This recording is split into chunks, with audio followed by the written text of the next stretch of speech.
आज जो union budget पेश किया गया माननीय वित्त मंत्री साहिबा के द्वारा, बड़े दुख से कहना पड़ रहा है कि उसमें पंजाब का कोई नामो निशान ही नहीं है। इससे पहले 26 जनवरी की झांकी पंजाब की गायब थी, रिपब्लिक डे से पंजाब गायब था, अब देश के बजट से पंजाब गायब है। ये समझ नहीं आती कौन सा बदला ले रहे हैं ये पंजाबियों से। हमने, क्योंकि बॉर्डर स्टेट है, हमने 1000 करोड़ रुपए की मांग की थी कि बीएसएफ उनको अपग्रेड करने के लिए, मॉडर्नाइजेशन करने के लिए बॉर्डर की, क्योंकि ड्रोन वगैरह बहुत आते हैं, एंटी ड्रोन सिस्टम लॉन्च करने के लिए, उसका नाम भी नहीं लिया गया। हमने प्री बजट जो डिमांड्स मांगते हैं राज्यों से, हमने उसमें मेंशन किया था कि वंदे भारत श्री अमृतसर साहब से और बठिंडा से जो है दिल्ली के लिए, उसका नाम भी नहीं लिया गया। जब मैं बतौर मेंबर पार्लियामेंट वहाँ लोकसभा में था तो मैंने एक आइडिया दिया था जो कि रेलवे मंत्री साहब ने एक्सेप्ट भी किया था कि रिलीजियस टूरिज़्म के लिए बहुत एक 5 तख्तों को जोड़ने वाली एक ट्रेन चले, जो अभी तो जो श्री अमृतसर से नांदेड़ साहब जाती है उसकी 2-2 महीने की बुकिंग है। अगर आप श्री अकाल तख्त साहब से तख्त श्री केसगढ़ साहब तक, अगला पड़ाव जो है तख्त श्री पटना साहब तक, उससे अगला पड़ाव तख्त श्री हजूर साहब नांदेड़, उससे अगला पड़ाव जो है वो तलवंडी साबो का हो और वापस फिर अकाल तख्त साहब। तो ये ऐसी ट्रेन जिसमें लाखों जो एनआरआईज भी हैं वो भी 5 तख्तों के दर्शन करना चाहते हैं, लेकिन उनको बहुत दिक्कत होती है, कोई नामो निशान नहीं है उसका। और कोई एमएसपी, नई फसल पे कोई एमएसपी नहीं दी गई है। हमने कहा था कि 1500 रुपये पर एकड़ जो पराली जलाने की समस्या है उसमें 1500 रुपये पर एकड़ सेंटर दे दे, बाकी हम दे देंगे, लेकिन उसका भी नाम नहीं लिया गया। किसानों को तो मतलब अपने हाल पे छोड़ दिया गया, किस्मत पे छोड़ दिया गया है। और हम कॉलेज बना रहे हैं, 16 नए मेडिकल कॉलेज बना रहे हैं।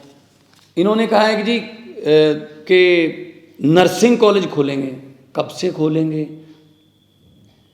कब से वो चल रहे होंगे, कोई उसमें डिटेल नहीं है।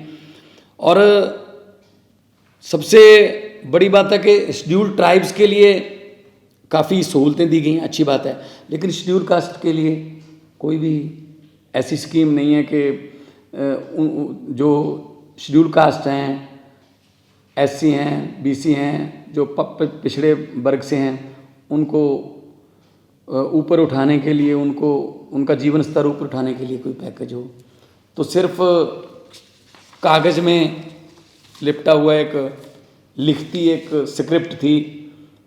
इससे पहले भी बजट में पेश कहा गया था आने वाले 2023 में, 2024 में हम किसानों की आय दुगनी कर देंगे। कहाँ दुगनी की है आय उनकी? एमएसपी के नाम से तो ये सरकार, मेरे ख्याल में सेंटर सरकार जो है चिढ़ती है।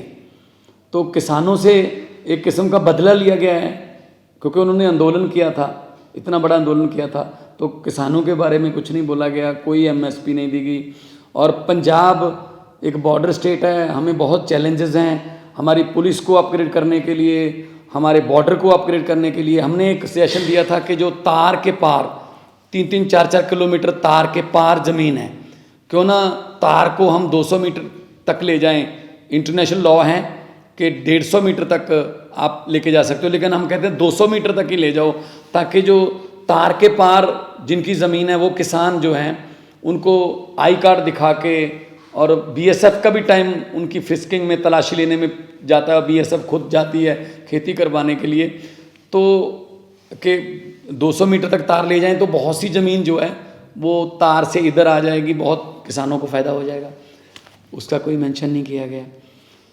तो मुझे तो लगता है ये कोई बदला ले रहे हैं पंजाब से, लेकिन पंजाब जो है वो एक ऐसी स्टेट है जिसने 90% कुर्बानियाँ देश को आज़ाद करवाने में और अभी भी देश की आज़ादी को कायम रखने में हम कुर्बानियाँ दे रहे हैं। तो ऐसा पंजाब के साथ अन्याय जो है वो अच्छा नहीं है।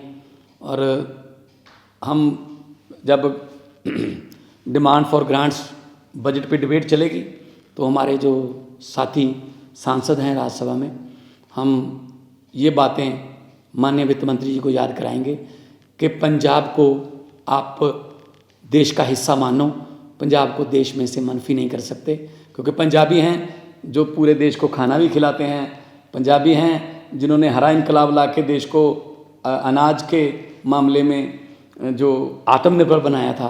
तो अब उनको ऐसे छोड़ना, लावारिस छोड़ना अच्छी बात नहीं।